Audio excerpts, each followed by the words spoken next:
तुम्ही कधी स्वतःला ऑब्झर्व केलंय? बाहेरच्या लोकांसाठी तुम्ही किती काम, पोलाईट आणि परफेक्ट असता, पण जसं घरात येता तसंच तुमचं खरं वजन बाहेर येतं. राग, चिडचिड, सायलेन्स. मग खरं कोण आहे? बाहेरचं वर्जन की घरातलं?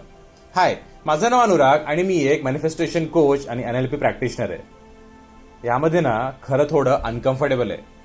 तुम्ही स्ट्रेंजर्ससाठी परफॉर्म करत असता, पण आपल्या लोकांना पनिशमेंट देता. ऑफिसमध्ये तुम्ही तुमचा बेस्ट स्माइल आणि बेस्ट बिहेवियर देता, पण घरच्यांसमोर फक्त टायर्ड फेस. ज्यांना उद्या तुमची आठवणही राहणार नाही त्यांच्यासाठी तुम्ही तुमची एनर्जी देत असता, पण जे आयुष्यभर तुमच्यासोबत असतात त्यांच्यासाठी उत्तर असतं, नंतर बोलू, मला वेळ नाहीये. तुम्ही बाहेर सगळ्यांचं ऐकता, पण आपल्याच लोकांसाठी आपल्याकडे पेशन्स नसतात. असं का होतं?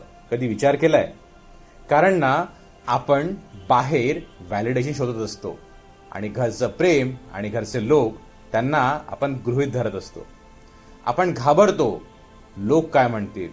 पण एक प्रश्न स्वतःला विचारा, जे लोक खरंच माझे आहेत त्यांना मी माझ्याकडनं काय देतोय? एफर्ट्स की फक्त उरलेलं?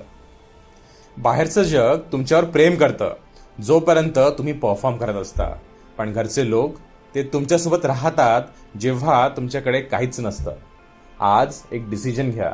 घरी गेल्यावर फोन बाजूला ठेवा आणि 10 मिनिटं मनापासनं घरच्यांसोबत बोला आणि त्यांना म्हणा, माझं तुमच्यावर खूप प्रेम आहे, मला साथ देण्यासाठी खरंच थँक्यू.